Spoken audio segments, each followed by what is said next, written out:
very much.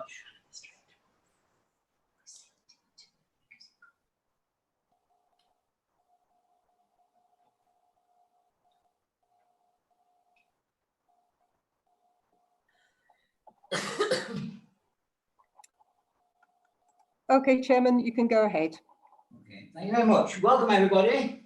Here we are, the virtual meeting of the Western Area Planning Committee, and you will see that I'm now in Godalming rather than sat at home, mainly because the internet connection in Farnham is so bad, or so weak, that it's best to come here and got an amazing experience actually, but there we are anyway. My name is David Beeman, and I'm the chairman of this committee. I'm supported this evening by officers. That's Beth Howland-Smith, the development manager, Lewis Jones, planning lawyer, Chris Venture, team leader, Andy Clout, landscape and tree officer, Jess Sullivan, planning officer, Ruth Dovey, principal planning officer, and Kimberly Soane, democratic services officer.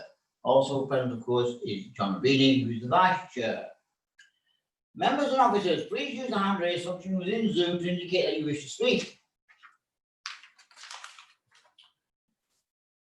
And move when you're not speaking, please.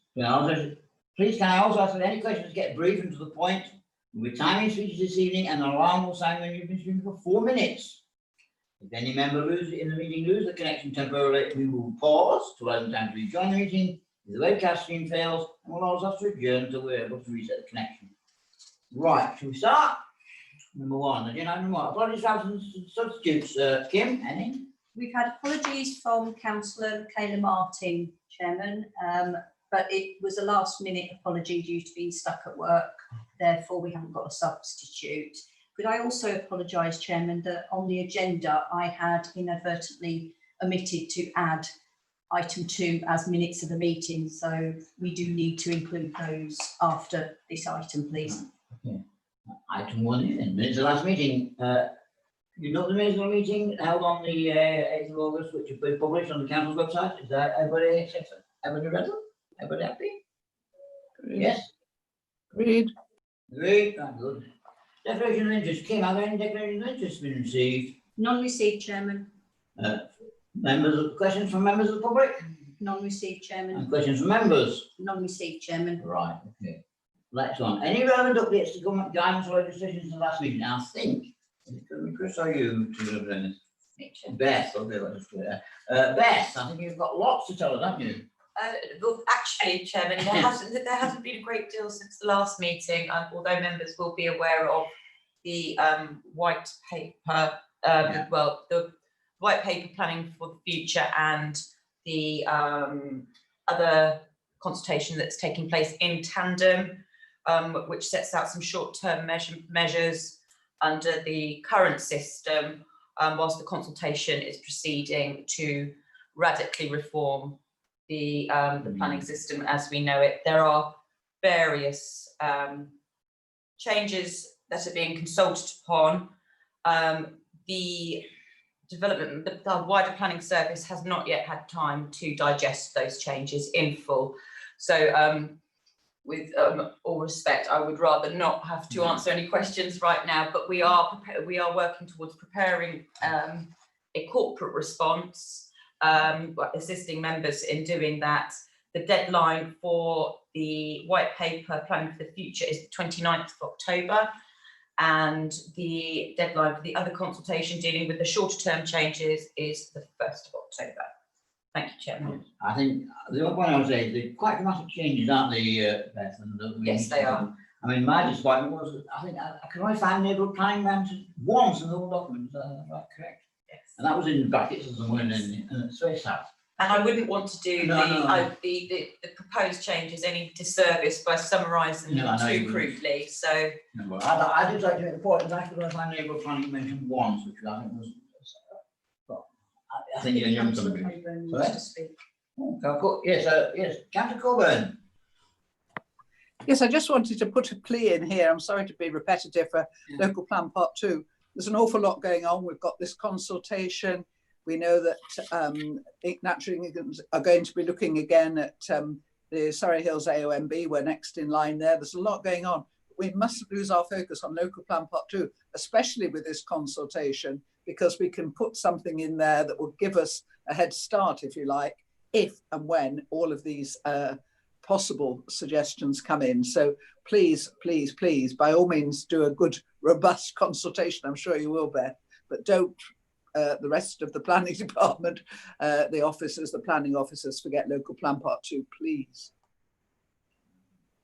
I think we're well aware of that, Councillor Coburn, and in fact, I know that progress is being made, isn't it? Thank you very much. Okay. Right, we'll move on. Item 6, applications to planning commission. Excuse me, Yes, sir, sorry. may I ask a question at this Oh, point? yes, Councillor Adams, sorry, I didn't look at the screen. Yeah, sorry. Yes, Councillor Adams. Yeah,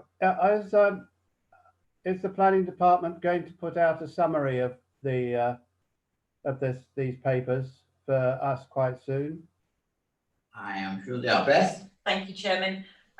Thank you, Councillor Adams. Yes, is the short answer. There are other changes that have previously been set out to you, including changes to permitted development rights and changes to the use class order.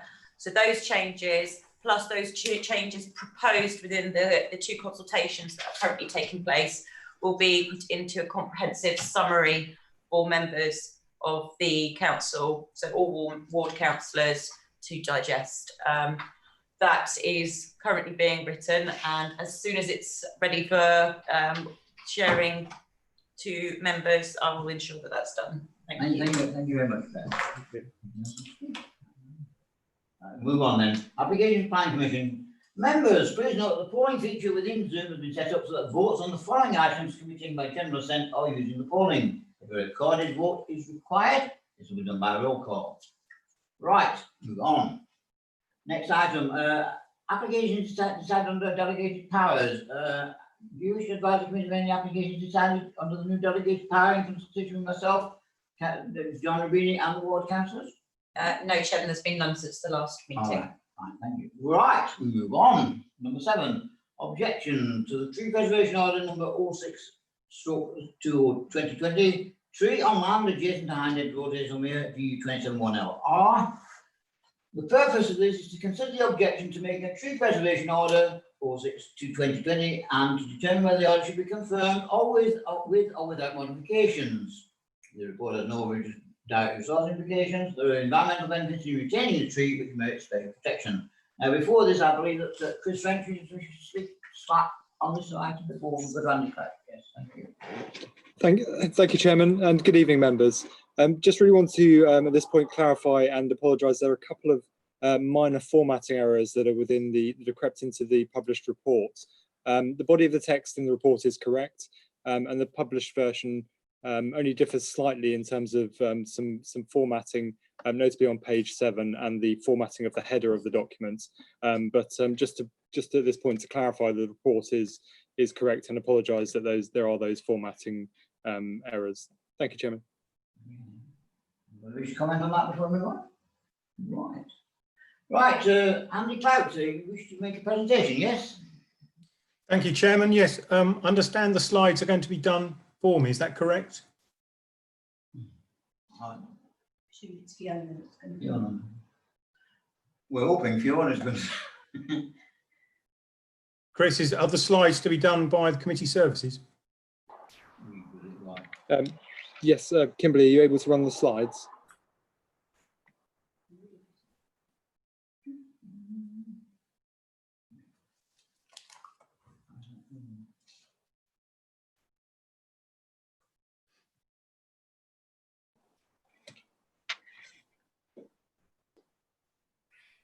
When did they get sent, Chris? Kimberly, Ruth has sent them.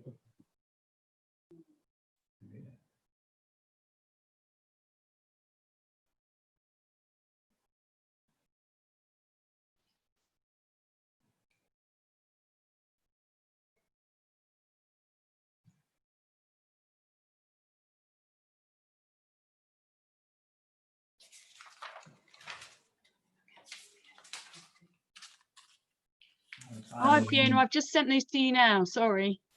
Thank you.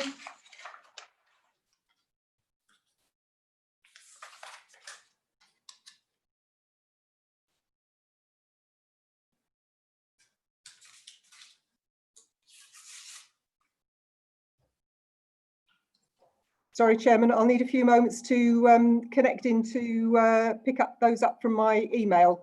I wasn't expecting them, so you'll have to bear with me unless Chris has them handy to share.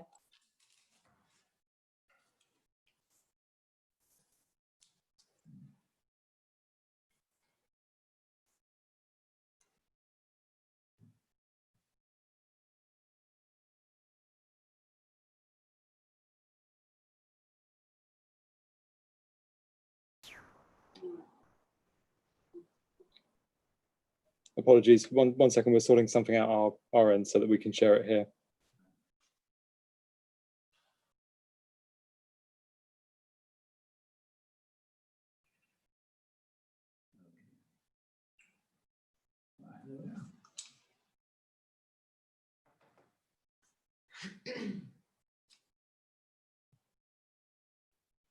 Right, okay, I think, oh, hold on, no, that's not the right presentation. Bear with me a tick. Yes, it is, Ruth. There's tree on and Jason Diner goes the heads on there, which is what. It is the correct presentation, Ruth. Yes, okay. Good.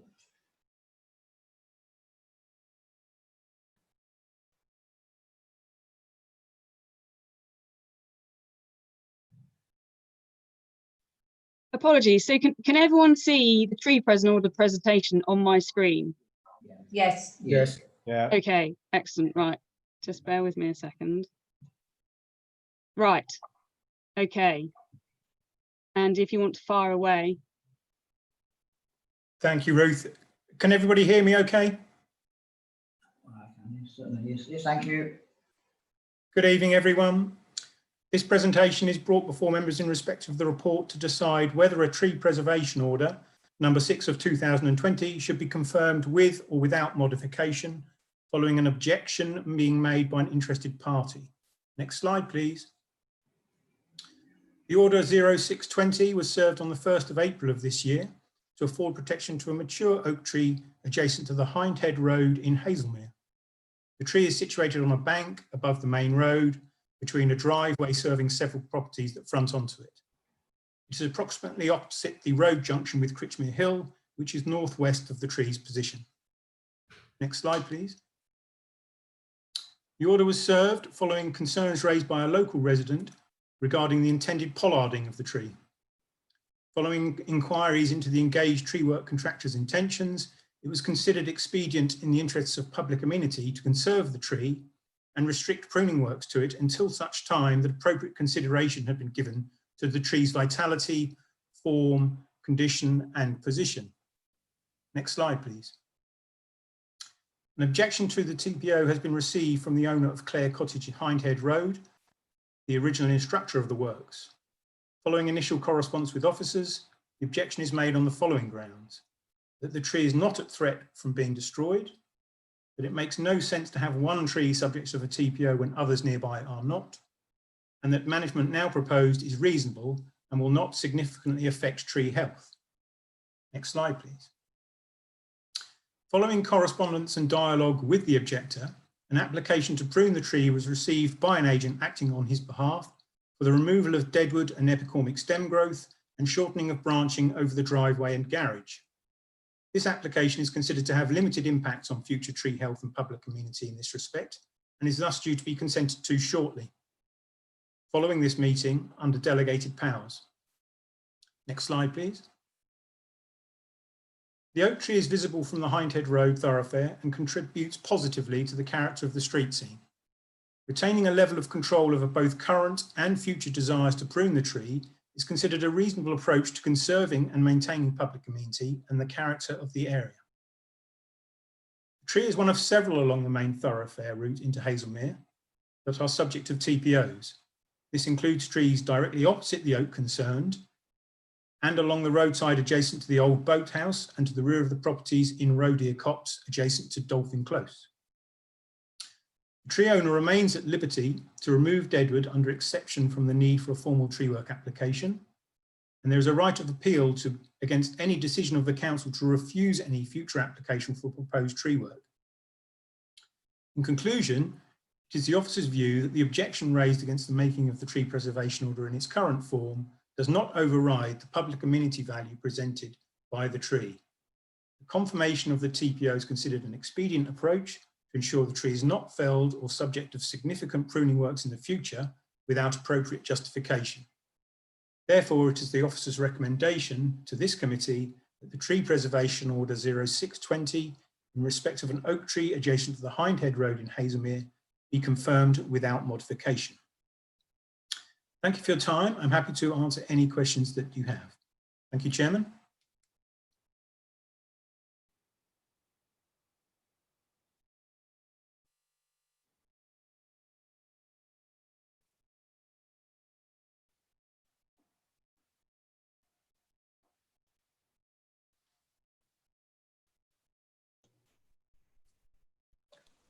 You're muted, Chairman.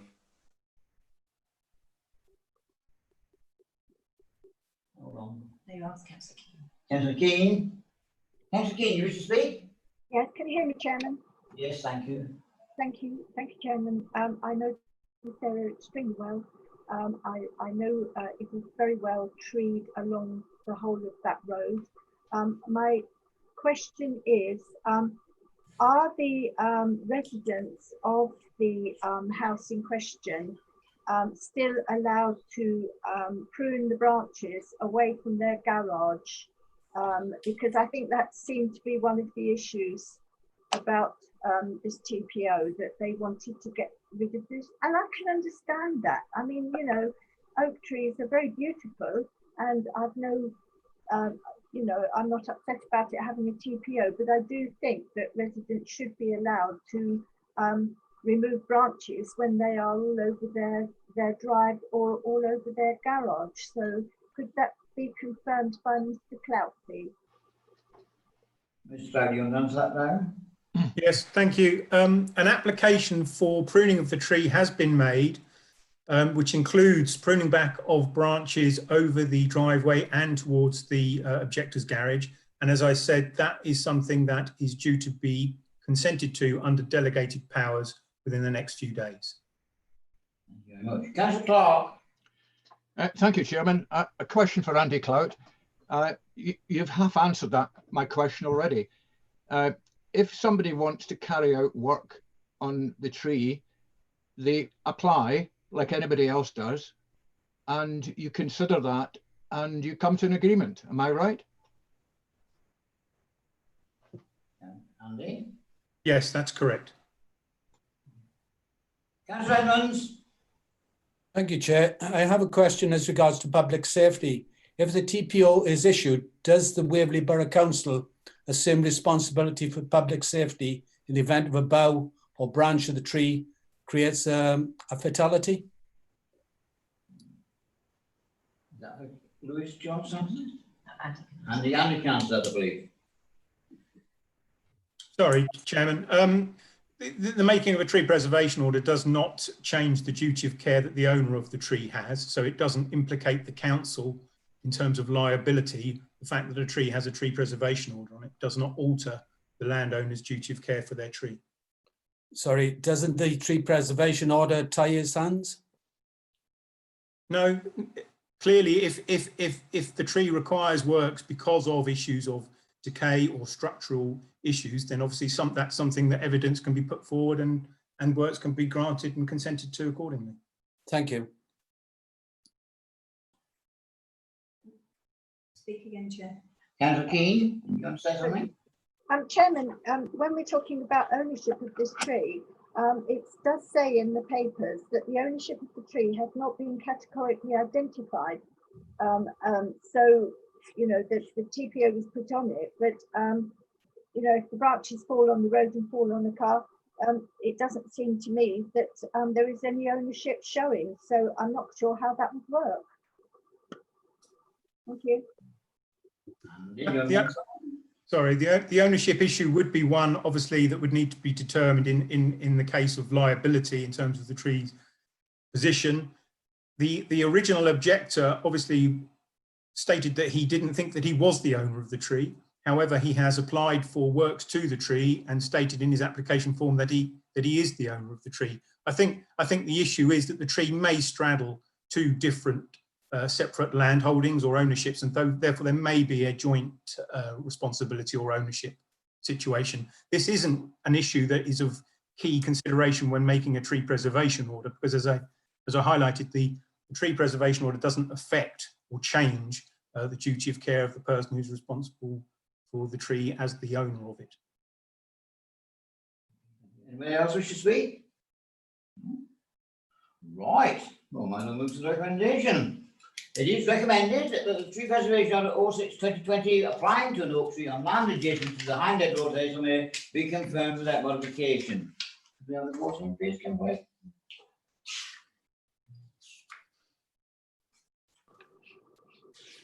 Agreed.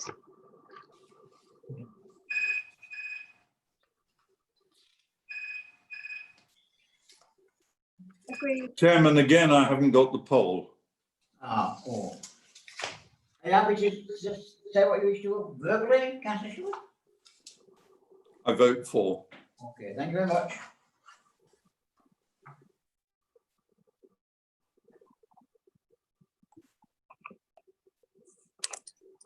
Oh, well, okay, well, that is very recommended carried.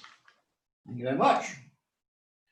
Can I move on now to other applications which are not subject to public speaking, which is that. By the way, thank you very much, Anna, Mr. Clark, for your contribution there. Thank you, Chairman. Item B1, WA 2020-0791, land at 22 Peakfield, Frensham, GU103DX. A proposal is an application under Regulation 3 for erection of extensions with chimney flue. And Jess Sullivan is going to present this application. Thank you. Jess, your turn. Thank you, Chairman. I'll just share my screen with you.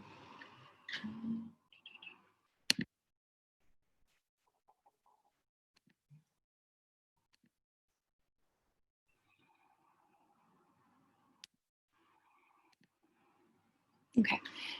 Thank you, Chairman, and good evening, members. There are no updates in relation to this application. This application seeks permission for the erection of a single-storey rear and side extension with chimney flue under Regulation 3 as it's owned by Waverley Borough Council.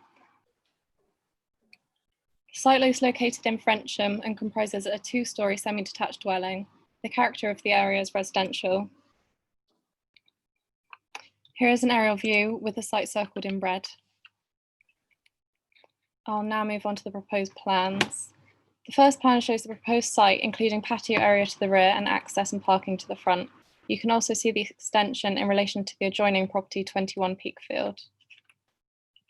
Now moving on to the proposed front elevation, you can see the chimney flue would be visible from within the street scene. And here's the proposed side elevation and the proposed rear elevation. And finally, the proposed floor plans would show an additional bedroom is being created on the ground floor to allow access for disabled access. Following this, these are photographs of the site. The first photograph is of the front elevation of the property. The second photograph looks at the gap between 22 Peakfield and the neighbouring property 23 Peakfield. The third photograph is of the neighbouring property 23 Peakfield, from where the proposed extension would be taken from within the application site. And then the rear elevation of the application site. Then a rear elevation view of the neighbouring property 23 Peakfield taken from within the application site. And a rear elevation view of the adjoining property 21 Peakfield taken from within the application site. So now moving on to the main matters for consideration, which can be seen on the table. The impact of the greenbelt is considered appropriate as set out in paragraph 145 of the MPPF, as the extensions would be a proportionate addition to the dwelling, seeing an increase in floor space of approximately 37%. Impact on the area of outstanding natural beauty and area of great landscape value. The site is viewed in the context of other properties in the surrounding area, where examples of similar extensions can be seen. The proposal is considered appropriate for the AONB and AGLV. The impact on area of historic landscape value is considered acceptable as the proposal is small-scaled in nature and is proposed to cover an existing hard-standing area. The impact on visual amenity is considered to be acceptable due to the extensions being of a modest scale and well related to the original dwelling. The proposed roof plan shows the extensions would be single-storey and subservient to the original dwelling. The extension would not appear out of keeping within the street scene. The flue would be 21 metres back from the highway, considered a sufficient distance for it to not cause material harm on the visual amenity of the area. The report has set out the reasons why the proposal is considered acceptable in regards to the impact on residential amenity. The two nearest properties are 21 and 23 Peakfield. However, due to sufficient separation distances and the limited height of the proposal, there would be no material overlooking, loss of light or loss of privacy on neighbouring occupiers. In terms of biodiversity, the proposal is acceptable with regards to ecology, and as a precautionary measure, officers are recommending an informative reminding the applicant of their responsibilities should protected species be encountered during the works. So that concludes the main matters for consideration, and officers are recommending the application for approval. Thank you, Chairman. Thank you very much, Jess. Right, Councillor Councillor Deere. Thank you, Mr. Chairman. This is one of those peculiarities of the green belt that, to some extent, to my mind, brings the green belt into disrepute. This is clearly not what one would normally recognise as green belt, and paragraph 145C of the MPPF makes specific provision for development of this sort and of this character and of this scale, and as such, I don't have a problem at all with it. Thank you. Thank you very much. Councillor Coburn. Thank you, Chairman. I do have a slight problem, I have to be honest, not with the size, not with the concept, but with that flue. I think it's absolutely appalling. You've got, when you go into Peakfield, you've got chimneys. I mean, that's what they were built with. You've got these straight big chimneys, which are not unattractive. And you stick on this little extension, which is perfectly fine, a really modern flue. And, you know, it's not necessary. You can have flues inside any casing. And I think, you know, okay, it's what we said, 21 metres back, but you're still going to notice it. And it's got these things holding it up. I mean, I just get so frustrated that we don't seem to be aiming for the top. You know, this is Waverley Borough Council putting this in. When we ask for quality from other people, we mean quality. We say for design that we should have something that's in keeping with the original. And, you know, I just find this flue, okay, probably not enough to vote against it, but absolutely appalling. And I don't understand where all this industrial stuff is coming from. I mean, I understand you need a flue for a wood burning stove, I don't mean that.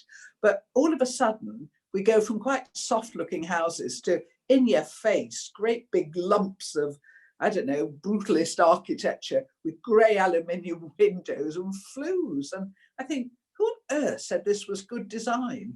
I mean, I don't remember being asked. And I have to be honest, I think the flue spoils this for me. It really does. And I think we could have done better. Thank you very much. Councillor Adams. Thank you, Chairman. Councillor Coburn has said it much more eloquently than I can, and the parish council, I think, agrees with her as well. It's a pity that this, you know, industrial, as it's like, spare part has been added to what is otherwise quite an attractive extension. The extension is within the limits that are allowed anyway for development, so that's not a problem. But yes, I think, why on earth, perhaps somebody in Waverley knows, who's here today, why they came up with this monstrosity. In fact, I mean, it only seems to be required because there's a fire or something inside that particular room. I mean, if they had central heating in there, which presumably they will, why do we need that at all? I just want to answer that question. You mentioned height, no? Simply, Chairman, to say that we're obviously looking at the application as it was submitted. Can't comment on the rationale behind the design, despite it being, as you say, Councillor Adams, Waverley being the applicant, we haven't had any input into the design. It's a flu at the end of the day, and I know your concerns and those of Councillor Coburn. Thank you, Chairman. Councillor Edmonds. Thank you, Chair. I really do have a problem with the flu for two reasons. One, I couldn't see why there couldn't be an alternative design to the flu that was more in keeping with the architecture. And the second, I do have a problem with such a low-lying flu. It could become a public nuisance in terms of the emissions that it puts out into the locality. So I could not support it with such a low flu without being, I mean, to me, there should be an alternative means of heating this property other than via this flue. Thank you. I'll come back to you, Councillor Dave. I'd like those to speak first. Councillor Rubini or Councillor Keane? I don't know which one wants to speak. Thank you, Chairman. Councillor Keane. Well, I'm with Councillor Carol Coburn on this. I mean, frankly, it's a nice design extension, and suddenly you've got this carbuncle on top, and it's dreadful. And I really think that, you know, Waverley could have, you know, looked at the plans that were submitted and put more thought or advised more thought on it, because yes, central heating or what have you, the residents might have a desire to have a wood burner, but I'm sorry that they could have put a more desirable flue on top. I've seen many people have wood burners and they're quite attractive, so I really can't support this at all. Thank you. Councillor Clark. Thank you, Chairman. I must join the flue chorus, and to be honest, there are ways around this. I've seen log burner flues that are actually designed to look like an old-fashioned chimney. It's not impossible, and you got to wonder about who designs this. They get 95% of the way there with a good design, and then all of a sudden they've got something that looks like a chip shop. I'm afraid. Sorry. Thank you. I forgot you, Councillor Dave. The other councillors haven't spoken yet. Councillor Hunt. Yeah, thank you, Chair. So to be contrary, I actually like the design and I don't have a problem at all with the flue, although the height, it does look a bit, the proportion of the height of the flue, you know, it looks too high. I don't know, does it have to be that height? Can it be lowered at all? But in terms of the design, I mean, it is to a degree subjective. I really like it. So, you know, I personally would be quite happy to vote for it. Beth, you want to say something? Thank you, Chairman. To respond to your query, Councillor Hunt, building control will building regulations will dictate height of flues and locations as well. So in that they'll be looking at things like the distance from habitable rooms, the nature of the fuel being used and its propulsion, you know, the clearance that it's able to achieve. So to a large degree, we are bound by what building regulations would require a flue, how they would require a flue to be designed. Thank you, Chair. Councillor Hess. Well, I agree with a lot of the previous comments about the flue. The extension itself is pretty reasonable, but I agree with Councillor Hunt that it is a bit subjective, this. But if I was a neighbour overlooking it, I'd be very unhappy to have to look at that every day from my property. I think it's poor design. It's probably the cheapest way of putting up a flue. Those brackets are hideous. I'd be really unhappy if I was a neighbouring resident. And I just think it could have been done in a more sensitive way. Thank you. Okay. Councillor Deere, then Chris French. Thank you, Mr. Chairman. Well, I'm obliged to my fellow councillors, actually. I hadn't realised the nature or scale of that little flue. I'd missed it when I looked at the drawings. Whilst I have a problem in principle, I agree with what they've said about it. I do have a problem with the flue. I mean, my suggestion might be that we defer the matter rather than take a decision against it when we've got such a concern over such a small, easily remedied detail. But I would like to align myself with the comments subsequently made rather than my original expression. Thank you. Chris French.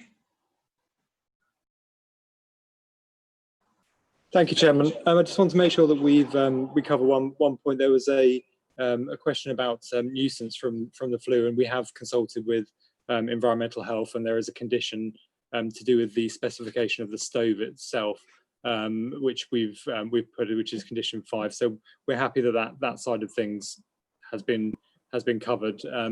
In terms of the actual appearance of the flue, I would just reiterate that it's set back quite a long way from the front elevation, so wouldn't be a particularly prominent feature within that building in officers' opinion. And we can share that side elevation if that is of any help. Thank you, Chairman. Thank you, Chairman. Beth. Thank you, Chairman. If members are concerned about the flue and how prominent it may appear within the street scene, we could certainly work with our colleagues within housing to explore what sort of external finishes that paint-wise could be used to make it less prominent. Oftentimes, the presence of simply a metal flue can be subdued by a more muted colour, by painting it a more muted colour. But that is something for members to consider, really. Otherwise, it does sound like the principal issue that you're raising are issues of design over anything else. Thank you, Chairman. Yes, thank you. Councillor Rubini or Councillor Rubini, Councillor Keane? Thank you. It is Councillor Rubini. Thank you, Chair. I think I would support what Councillor Deere was saying.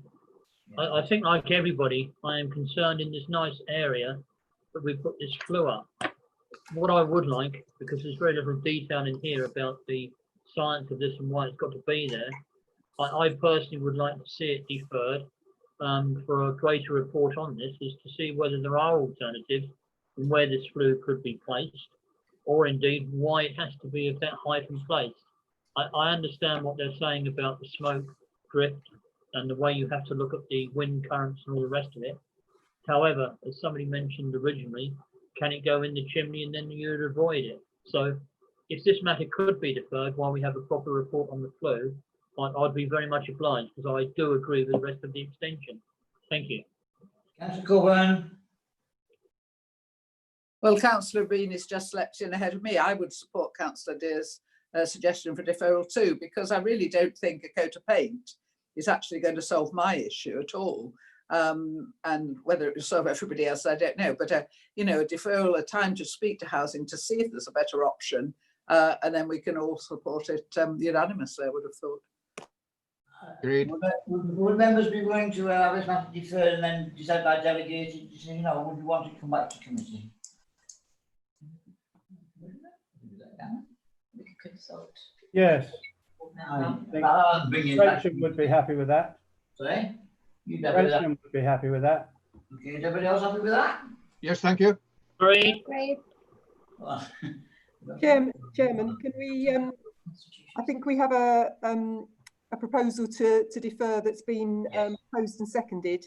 I didn't catch whether that was as part of that you're happy for the decision to be taken under delegated. I noticed that this item was called in by a local member. Oh no, sorry, it's because it's a Waverley Borough Council, so I think it would have to come back to committee anyway. Is that correct, Beth?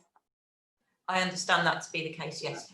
So I think the proposal is to defer, was proposed by Councillor Deere and seconded by a number of others, Councillor Rubini, Councillor Coburn, on the basis of asking housing colleagues to revisit the design of the flue in particular, rather than the rest of the extension proposed. So if you're happy with that, I can put up a poll for that alternative recommendation, but I can see that Chris French has got his hand up if if you'd like to ask Chris, just in case he has anything contrary to what I've said. Apologies. No, I have nothing else to add on that. Thank you, Fiona. Are we happy with that motion? On that, we should go to the vote then. So I've put up that alternative recommendation. Yeah, we know what it means. For Councillor King, for. Thank you. Councillor Shruds, has got a problem? Again, I haven't got the poll. Oh dear. Are you happy to verbally say whether you're for and against that motion? I'm for the motion of deferral. Thank you very much. Okay, thank you. So that's unanimous in favour of deferring. Okay, thank you very much. We'll move on. Item B2, WA 2019-1849, the land at the Community Centre Hadrian's Farnham. A proposal of the application of Regulation 3 of the Town and Country Planning General Regulations 1992 for use of the site as a nursery, use class D1 and associated works, as amended by plans received on the 5th of August 2020. And it's Ruth Dowie to present, please. Thank you, Chair, and good evening, members. I'll just try and share my screen with you for the presentation.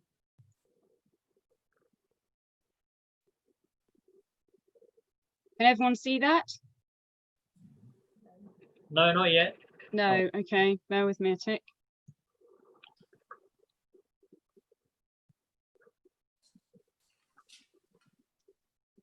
How about that? Yep. Okay, I'll just get it. Right. Thank you, Chair. First off, I'd just like to draw your attention to the fact there is a written update sheet on this one, and it does provide some useful comments from the Designing Out Crime Officer. I've also got a couple of verbal updates. So just to confirm that our refuse and recycling department have looked at the refuse arrangements for the nursery, and they are satisfied that they would be workable. I was also proposing that we add another condition which would relate to any external lighting being provided, and it would read as follows. Any new external lighting proposed as part of the development shall be submitted to and approved in writing by the local planning authority. The lighting shall be installed in accordance with the approved details. And the reason would be in order to ensure a satisfactory external appearance and not result in harm to neighbouring residential amenity, in accordance with FNP1 of the Farnham Neighbourhood Plan 2013-32, Policy TD1 of the Local Plan Part 1 2018, and Policies D1 and D4 of the Local Plan 2002. So if I move on to the presentation. So this is the site location plan, and the application site is within a developed area of Farnham, and as you get an indication of the location plan, it's within sort of a residential estate, and it relates to this building here. Ruth, it's not showing on my computer. Hasn't moved on. No. Oh, okay.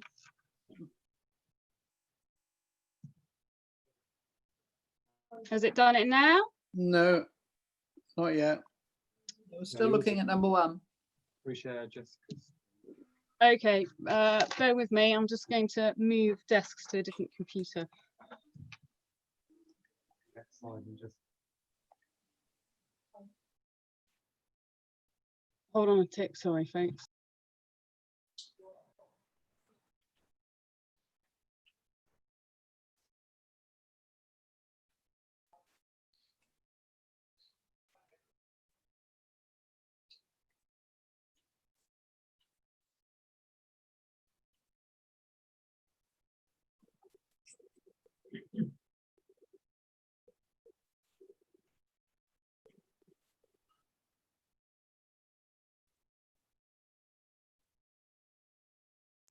Right, sorry, we're just going to talk, sort out this technical issue. We'll be with you in a few minutes.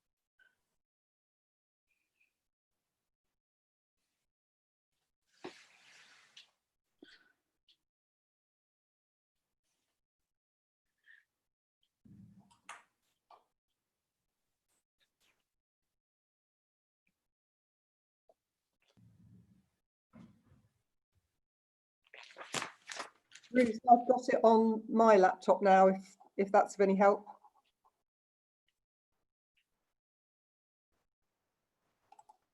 Yes, fine, that would be great. Thank you, Fiona. Okay.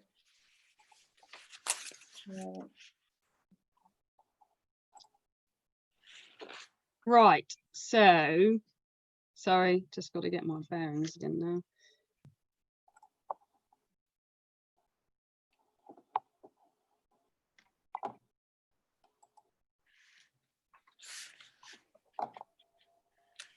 Can everyone see that?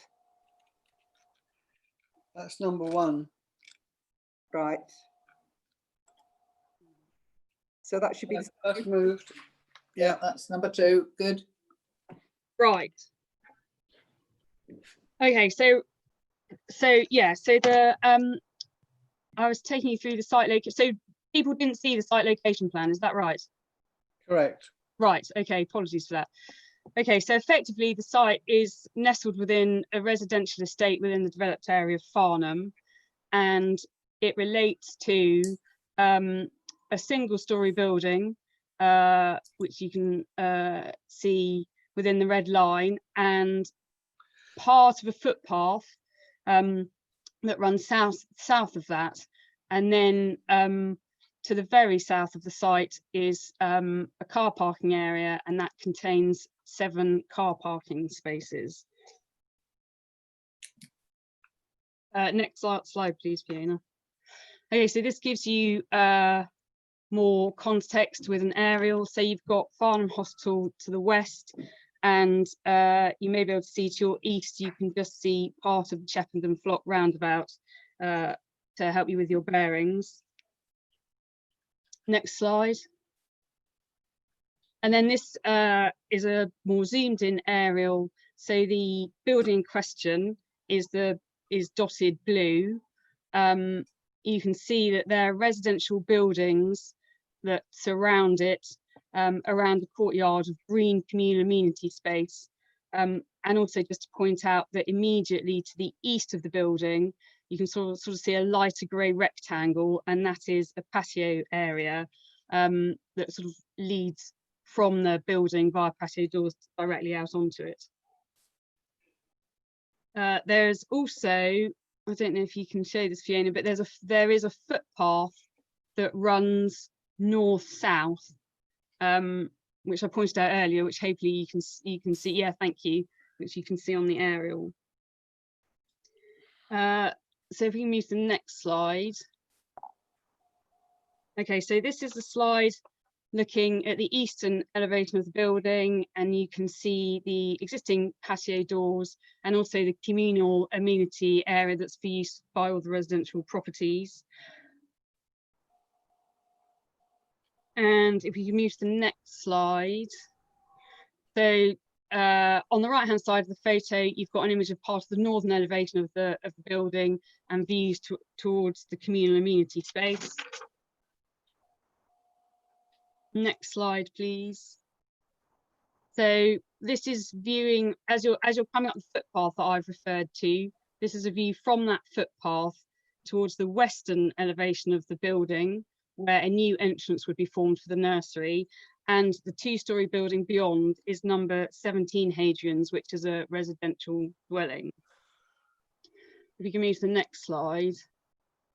And this slide is a slide looking from within the existing parking area that I touched upon. So we're looking northwards towards the car parking spaces that would be allocated for the nursery use. Brilliant, thank you. So this is the proposed block plan. So effectively, the community hall is already in D1 use. So the use of the building would remain within the D1 use class. However, there are alterations that are going to be made to facilitate its use. And I think on this block plan, it would be particularly useful to point out that there is a footpath diversion. So Fiona, if you take the cursor up the footpath, so stop there. Yes, so the footpath at the moment goes right. If Fiona moved her cursor from right to left at that point, the footpath goes along there. But you can see from that block plan that what they're proposing to do is cut that bit off and almost go, if you take the cursor back a bit, Fiona, yeah, and go up straight, yeah, so the footpath would go that way. And essentially that just means that there is, that you're sort of separating out the footpath for the surrounding residential users and the users of the nursery. There is also, there would be a new entrance, Fiona, if you can just go right to the top of the footpath, where at the top where the site is outlined in red, the footpath you're on. So just south of number 17, actually, if you go to south of 17 in the site, that would be an area of outdoor play space. And just below that would be the new entrance for the nursery. And then to the east of the building, there is effectively, it's difficult to see the annotation, but that says extended outdoor area for nursery. So effectively what would happen is that the patio area that I showed you in the photos would be enclosed by a fence, but it would come out slightly further than it does now to incorporate some of the communal amenity space. It's 1.5 meters in depth, and that provides further amenity space for the nursery, alongside just at the bottom to the south, some accommodation for refuse and recycling bins. And then if we move down the footpath, you can see the 7 allocated car parking spaces in association with the development. And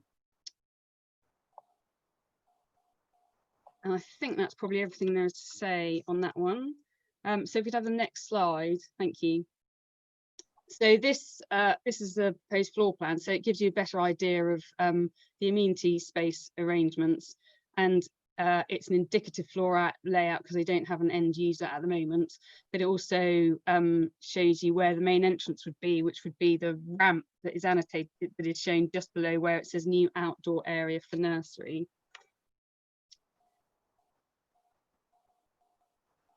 Yeah, if we go to the next slide, please.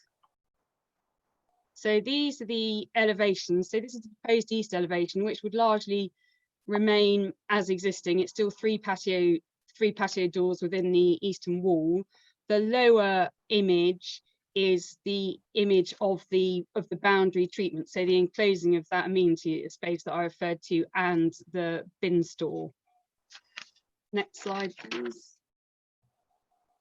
So this is the west elevation. So the top one shows the new main entrance that would be the double doors on the right hand side, and the bottom one shows the second area of amenity space to be enclosed with a close boarded fence.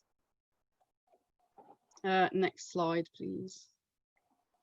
This is the north elevation. So effectively, all that would happen on this elevation is that they would block up an existing door. Next slide, please.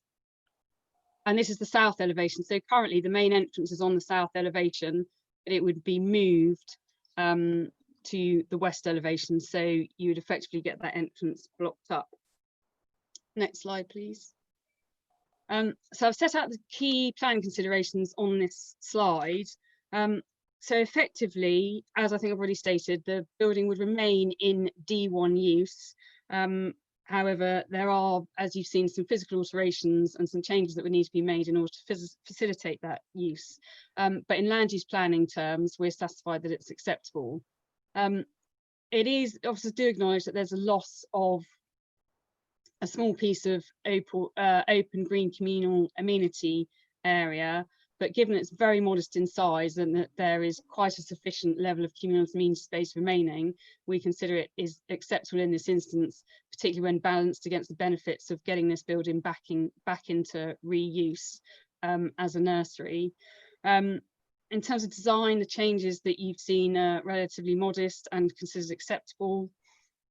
With regard to residential amenity, I think the key consideration is one of noise, but the applicant has submitted an acoustic report that indicates that everything in that respect would be acceptable, subject to an acoustic fence around the play areas, which could effectively look like a close boarded fence. And finally, with regard to highways, a traffic impact assessment has been submitted and a car park study, and the conclusion is that the proposal is acceptable with regard to car parking demand, and that there would be no harmful increase in congestion, and therefore officers are recommending approval. Thank you, Chair. Councillors, Councillor Dixon. Yes, good evening. I'm just looking at this. I have to say, I found that some of the diagrams. Councillor Dixon, we can't hear you. I can't hear you. Can you hear me now? Just. Okay. I did find some of the diagrams a bit difficult to understand. Okay, I'll put my headphones on. 1 second.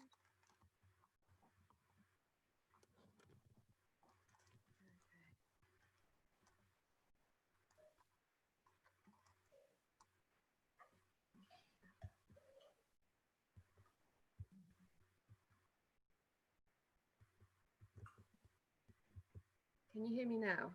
Can you hear me? Better. Okay, great. So I thought the diagrams are quite difficult to understand. I've got 2 questions. On page 6 of or page 38 of our notes. Sorry, can I suggest you just use your voice more, Sally? Just project it a bit more. Yes, I have 2 questions for the officers, please. One, on page 38 or page 6 out of 19, it says, Hadrian's is the home to a relatively large number of vulnerable adults, including those with learning disabilities, social disabilities, and recovering from addiction problems. So I think my first question is, have we done a survey of this area to see whether there are 40 children of the right age?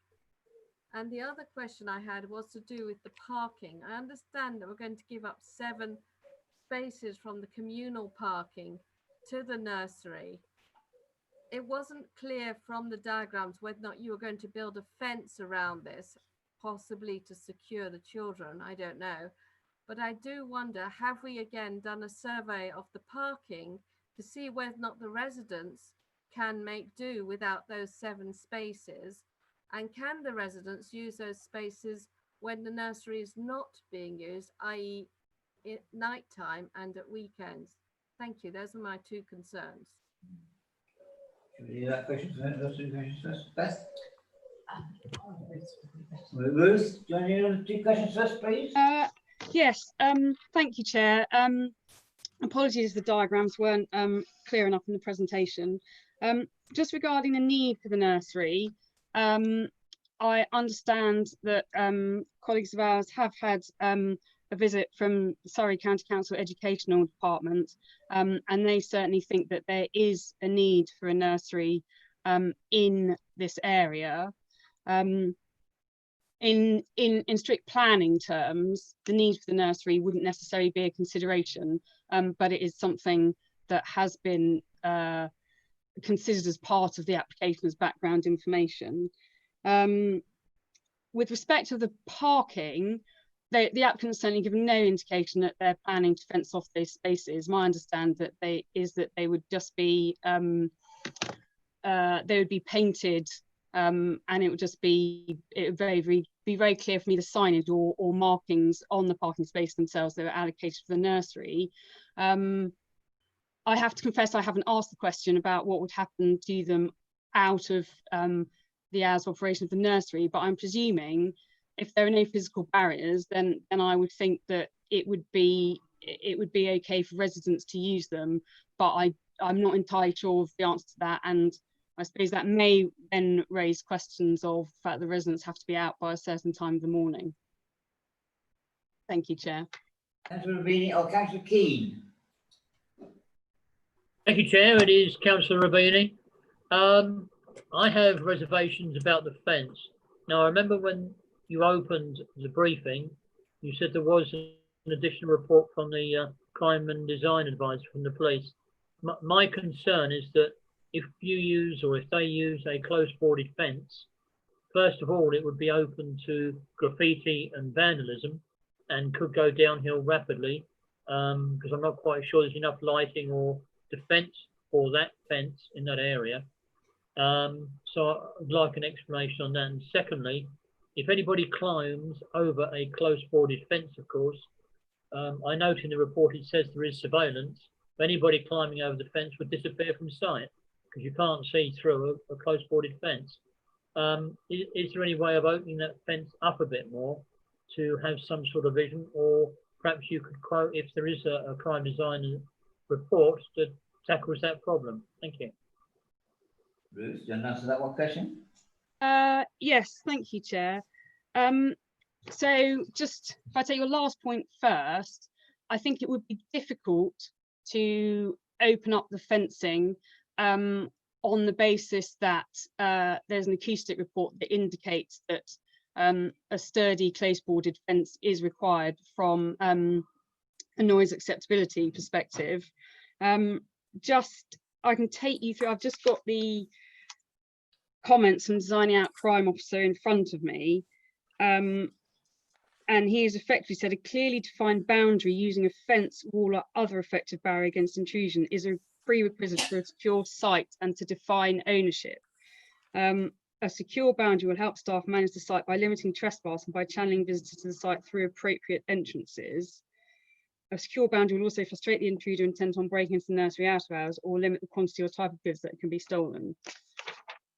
Secure boundaries are not just important for combating unauthorised access. A secure boundary can also provide for the security and safety of very young children, keeping them in and the uninvited out. So the Designing Out Crime Officer hasn't raised objection to the proposal, and actually I think he seems to be saying that the fence in question is satisfactory in those respects and accords with those points that he's made. The one other point you made was about graffiti, and I have asked about the situation in relation to graffiti, and an anti-graffiti fence has not been considered based on the fact that, as far as the applicant is aware, there have been no antisocial issues within the vicinity of the site. And actually, just to reinforce that point, the Designing Out Crime Officer has confirmed that within the last year, they don't have any crime reports in the area, suggesting, and then goes on to say that he has no major concerns with the proposals. So hopefully that answers all your queries. Councillor Coburn. Thank you, Chairman. I think this is an absolute dog's breakfast. I really do. I'm sorry. I mean, I want to get any empty building into use. I mean, that is, you know, there's no arguing against that. But here you have a very low level building that is adjacent. I mean, it abuts residential. I mean, that's what it was designed to do. It was an addition to the residential when it was built. People could walk there, do their washing and go back home. You know, there was no, you didn't have to transfer from a car. I think there's a safeguarding issue here. I don't think it's an ideal location for a nursery at all. I mean, you are so close to residential. I don't see how you can possibly have a true safeguarding policy here that will actually work. I just think it's the wrong use. You know, I know we're here to judge the use, but I wish I could think of a better one, but I can't. But I actually don't think the nursery is the use for this building. I think there is a use, and I hope we can find a use for it. But quite frankly, I think, you know, taking any of the community space, anyone who's driven around here will know. I get lost every time. You know, it's one of these warrens, and you go down and you think, oh, I should have gone left there, and you come back and you go. And, you know, it is an absolute warren round there, unless you live there and know it. You know, very, very sort of cramped. And the bits of green space are really very precious and well used too, actually. I've taken my grandchildren to a few parties down there, and, you know, they've spilled out onto green spaces, not this particular one. So, you know, the areas that are green in this rather densely built up area are really quite precious. So I'm sorry, I don't understand why anyone would think a nursery is a good use for this building. I can see a community use, but it is completely surrounded by housing. You've got your footpath, your sort of car park is not necessarily, you know, where you'd put a car park for a nursery if you were designing it. And I just think it doesn't work. It doesn't flow. I thought, you know, when we looked at it on the map, it literally doesn't flow. There's no sort of pattern to behaviour. I think this is trying to make use of this building is a good idea. And I think somebody came up with the idea of a nursery. But I don't think everyone's been, I follow Councillor Dixon on this. I think there's a few more questions to be asked here before we can establish that this is the correct use for, not just for the children that go into the nursery, but also for the residents who live very, very close to this and who are not 2 or 3 years old, you know, they have a different lifestyle. So I'm very worried about this one, I have to be honest. Councillor Edmonds. Thank you, Chair. One question. Have the residents who are going to lose their parking spaces been consulted, and will their residencies still have the adequate number of parking spaces? Thank you, Chair. Yes, so the usual consultation has been done and been undertaken on the application from a planning perspective. So we have notified all the residents who join the site. And in terms of the impact on the car parking provision, a car parking beat survey was undertaken over the course of a couple of days by the applicant's transport consultants, and it was concluded that there was sufficient vacant car parking spaces in the area, that this wouldn't cause a problem for existing residents trying to park. Councillor Adams. Thank you, Chairman. I heard what Councillor Coburn said quite clearly, but I feel that, as say, this is a community building. Turning it into a nursery is not the be all and end all, because if it doesn't work, it'll be still a community building. What I was concerned about was the lighting between the car park and the building. I didn't see in the report anything specifically there, but is the lighting satisfactory for the fact that lots of youngsters will, or toddlers really, will be using that footpath, certainly in the dark in the winter? That one? There's no lighting proposed as part of the planning application at the moment, and the footpath falls under the jurisdiction of Surrey County Council, so the applicant doesn't have control over that. The other thing I would say is that it's not a change of use, so whether it be reasonable for us to ask for lighting over the footpath is questionable. However, we could require, I mean, the way I worded the condition in my verbal update is that any external lighting, so for example on the building and leading up to the approach off the footpath, that any detail, any lighting proposed should be submitted to us. I mean, that condition could be reworded to say that external lighting must be provided, not necessarily on the footpath, but in areas where it is under the applicant's control, and those details, that these external lighting must be provided and the details must be agreed by us. Thank you. Sorry, Councillor Neil, sorry. You want to come back in? Thank you, Chair. I think this is an effective repurposing of this building, as long as the safeguarding issues are looked after. It seems to me it provides an effective community facility, which is probably going to benefit the people around there, especially as more double parents want to go out to work. And I just hope that, you know, if it is built, that the community looks after it, doesn't put graffiti all over it, and it becomes a, you know, benefit by its presence. There seems to be a demand for nurseries these days, so I imagine there must be a demand in that area which has been looked at. And as far as the parking issues are concerned, well, it's mainly going to be a dropping off situation. It doesn't look as if the roads are that congested around there. So I don't think that's a huge issue either. So I'm minded to support this recommendation. Thank you. Councillor Clark. Thank you, Chair. Well, there are a number of issues, I think. One, of course, is noise for the local residents, but the one I wanted to focus on is the car park. 7 spaces, 6 members of staff, and then parents. You always know when there's a problem with the car parking when somebody commissions a travel plan And the travel plan vision is to make the nursery a place where staff and parents can make fully informed travel choices, and in doing so can reduce their reliance upon the private car. Now, where we had that before, I don't think that, I think, well, I won't say what I think of that, but I certainly can't support this. If you were designing a nursery from scratch, this is the worst possible outcome you could arrive at. Thank you, Chair. Thank you, Chair.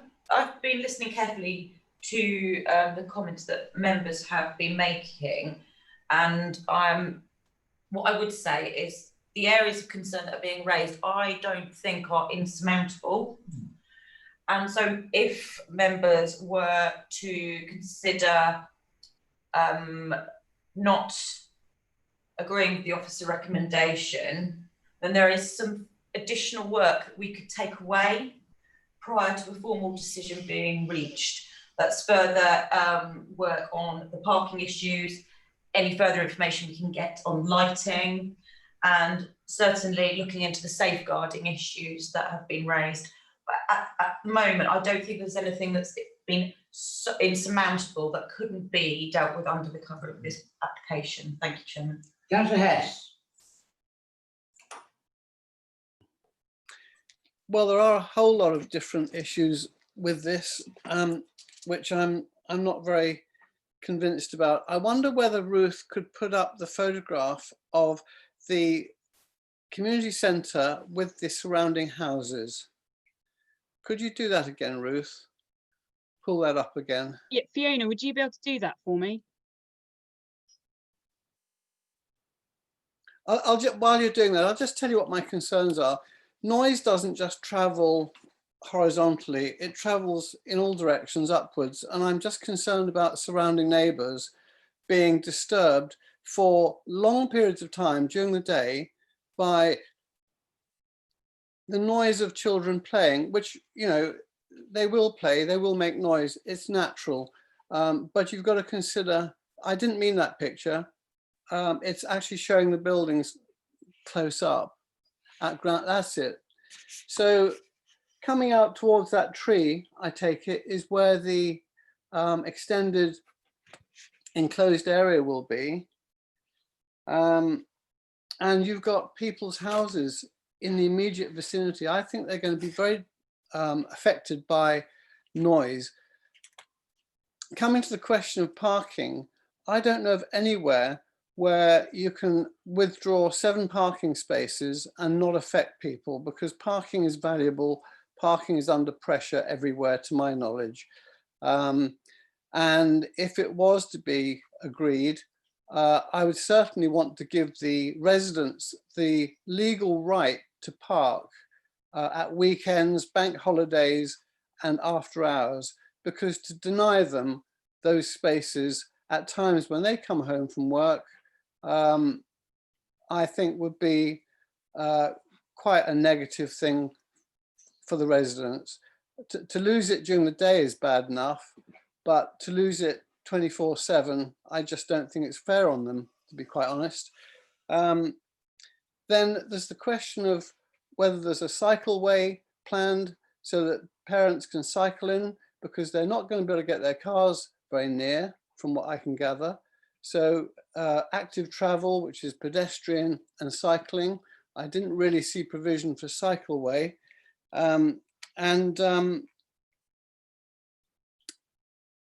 Those are really my concerns. I think noise, cycling, and public lighting on the path, which I think you said came under Surrey County Council's jurisdiction. Well, they would have to provide sufficient street lighting, basically for the safety and security of mothers and dads walking to and fro in the winter months when it's dark. So those are my reservations. I don't know whether you can throw any more light on that, Ruth. I think Ruth has answered the question about the lighting in the sense she said that we can strengthen up the additional condition, can't we? Is that right, Beth? Yeah, okay. Parking, I would suggest that if you look at the pictures, then there seems to be ample parking space available. Anyway, Councillor Merlees. Thank you, Chairman. Can I ask what the hours are, what the actual business hours are? Because we haven't, I don't know what those are yet. But as to noise, you know, most schools are bang in residential areas. Weydon is in residential area. I mean, loads of schools and nurseries are in residential areas. That's the nature of how we plan and how I don't have a problem with noise. And these are toddlers. These aren't sort of people who are going to, you know, I don't think that's unreasonable at all. I think the parking needs to be looked at. I think the lighting does too. And I would like to know the hours of business. I reckon if things start at 6 o'clock in the morning, it's not great. But when does this finish? So could we find out what that is? Because I would think that this is a very worthwhile project and I'm quite happy to support it. Can I just ask somebody what the hours of business are, please? Your best. I can answer that one, Chair. That's okay. Okay, Ruth, Ruth. Is that okay? Of course it is. So there is no specified end user, but there are some parameters that the applicant has given us. So it would be a maximum of 40 children at any one time. And in terms of the hours, they would potentially range between 9 a.m. and 3 p.m. for 38 weeks of the year. So a nursery operator that effectively runs to school hours and school turn times. But maxing up to 8 a.m. in the morning to 6 p.m. in the evening for 51 weeks a year. So they are your maximum opening hours that an operator might consider. And I think there is a condition that I've attached. I can't remember exactly the number off the top of my head. Thank you, Chris. Condition 3 does limit the hours. I think that's quite important. I think limiting the hours is quite an important factor. And there's also, apologies, and then condition 2 limits the number of children on the site to 40 at any one time. Thank you very much, Ruth. Councillor, is that an old hand you've got up there, or is it, do you want to speak again? No, it's a brand new hand. It's a brand new hand, okay then. Yeah. No, well, I just wanted to come back on this question of the proximity to housing. You know, most schools of any size are actually away from housing a bit. This nursery is going to be right bang on, close to people's windows. You know, when they've got their windows open during the summer, during the daytime, they're going to have a lot of noise. All right, I'm just flagging that up. It will happen. You might have an acoustic fence, but there's going to be a lot of noise pollution affecting the local people in that enclosed residential area, very close to their windows and doors. Okay, so that's a big reservation I've got. Anyone else who should speak? Okay. Councillor Adams had his hand Oh, up. Councillor Adams, I do apologise. I would like to take up Ruth's suggestion of an amendment to the condition on lighting. Yes, I was going to ask Ruth to revise that condition, read it out to us, please. Yes. Okay, so just bear with me a second. It's condition 11 then, is it? There is a condition on the update sheet. Oh, dear. And in my, oh, sorry, it was my apologies. It was my verbal update, wasn't it? So it reads at the moment, any new external lighting proposed as part of the development shall be submitted and approved and writing by a local planning authority. So it could read that prior to the commencement of the use, a detailed external lighting scheme shall be submitted to and approved in writing by the local planning authority. The lighting shall be installed in accordance with the approved details. Oh, look. Councillor Hess again, another new hand. Yes, a further new hand. I'm just wondering how people are going to access, if you've got 40 children and 40 adults coming in and going out at the end of the session, whether they are all expected to have somewhere to park their vehicle while they take their child in the neighbouring residential street, or whether they're all expected to arrive and depart on foot, and whether any provision will be laid down for cyclists. Because, you know, that's not been answered. How are people going to get in and out and not clog up the neighbouring streets if they're in Range Rovers? Or are they going to be on foot? I mean, how is this going to happen and not affect the locality? It's really not clear. You know, you've got 40 children potentially. That's quite a lot of comings and goings. And I just wonder what the mechanics of that will be like on the residential area. Big concern. Thank you. Well, anybody else wish to speak before I put the recommendation? Okay. Well, Is that last point not going to be answered, Chairman? You do it. I mean, it's the maximum 40 children. I understand it. And it won't always be 40. Is that correct? And I don't. Beth. Thank you, Chairman. I mean, most nursery schools tend to operate early starts, late finishes, and they have staggered opening times. So I don't think anyone's saying there is going to be 40 people landing at the site at any particular time. There is a maximum 40 that has been indicated, but in terms of the hours of operation and drop-off times, we don't have that detail. So I would caution against making too much of that in the absence of that detail. Thank you, Chairman. You don't have that detail, do you? No. And as the site with, I don't think there's any planning. No provision there is now, presumably. I'm going to put that recommendation to the vote. Subject to conditions 1 to 10, and of course the new condition 11, as talked by Ruth, and if all consideration be granted. Kimberly, could I put a call up, please? And of course, we've got Councillor Keane and Councillor Ruth who can't use the poll. Councillor King abstain. Councillor Keane abstain. Councillor Ruth? Are you happy to give your verbal votes? I voted. It came up that time. Oh, strange, strange. Okay, right.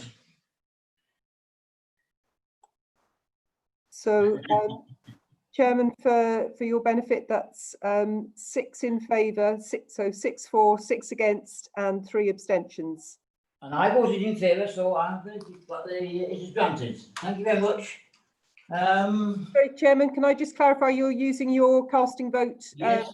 in favour, so it's carried? Okay, Yes, thank you. indeed. Right. No matter that concludes the meeting. No matter considering exempt session and no need for legal advice, and that concludes the meeting. So a bit quicker than last time, but good night, everybody.